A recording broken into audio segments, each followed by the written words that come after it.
Hello बच्चों, तो चलिए इस प्रश्न को पढ़ते हैं। ए का वह मान जिसके लिए समीकरण x की घात 3 प्लस ए एक्स प्लस एक बराबर 0 तथा x की घात 4 प्लस ए एक्स स्क्वायर प्लस 1 के मूल उभयनिष्ठ हों हैं।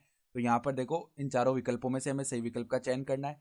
तो प्रश्न में आगे बढ़ने से पहले इस प्रश्न से संबंधित जो मुख्य अवधारणा है उसकी हम चर्चा कर लेते हैं। ठीक है, तो देखो मुख्य अवधारणा क्या हो जाएगी। यदि यदि alpha a x square plus b x plus c बराबर 0 का एक मूल हो, ठीक है, यदि ये एक इस द्विघात समीकरण का मूल हो, तो यहाँ पर क्या होता है कि जो मूल है ना सदैव समीकरण को संतुष्ट करता है, यानी ए अल्फा स्क्वायर प्लस में बी अल्फा प्लस में सी जो है सदैव 0 के बराबर ही आएगा। सही है। तो अब देखो हमारे पास दो समीकरण है। कौन सा, एक तो एक्स की घात 3 प्लस में ए एक्स प्लस एक बराबर 0, इसको समीकरण 1 बोल लेते हैं। और दूसरा समीकरण है एक्स की घात 4 प्लस में ए एक्स स्क्वायर प्लस में एक बराबर में 0, इसको समीकरण 2 बोल लेते हैं।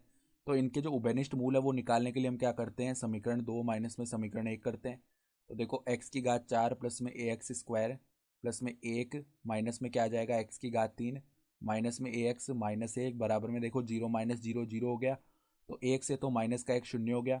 फिर देखो एक्स की घात 3 अगर हमने उभयनिष्ठ निकाल दिया तो यहाँ पर एक्स यहाँ से आ जाएगा और यहाँ से माइनस का एक आ जाएगा। ठीक है, फिर प्लस में हम क्या करें, अगर ए एक्स हमने उभयनिष्ठ निकाल दिया, ठीक है, तो यहाँ पर तो हमारे पास क्या बचेगा, यहाँ पर तो एक्स बच जाएगा और माइनस में एक बच जाएगा बराबर में 0। तो अब इनमें दोनों में से अगर हम एक्स माइनस एक को उभयनिष्ठ निकालेंगे तो अंदर एक्स की घात 3 प्लस में ए एक्स बच जाएगा बराबर में 0। ठीक है, तो यहाँ से देखो इन दोनों समीकरण के लिए जो एक उभयनिष्ठ मूल आ रहा होगा वो हमें यहाँ से आसानी से मिल जाएगा। जब हम x माइनस एक को 0 के बराबर रखेंगे तो x बराबर एक आ जाएगा, यानी x बराबर एक इनका एक उभयनिष्ठ मूल आ रहा होगा। तो x बराबर एक हम किसी भी समीकरण में रखेंगे ना तो वो संतुष्ट हो जाएगा। तो देखो पहले समीकरण में हम x बराबर एक रख देते हैं, तो एक की घात 3 प्लस में a गुणा एक प्लस में एक बराबर 0। तो देखो ये क्या बनेगा, एक प्लस में a प्लस में एक बराबर में 0, यानी a का जो मान है ना वो क्या आ जाएगा, माइनस का 2 आ जाएगा।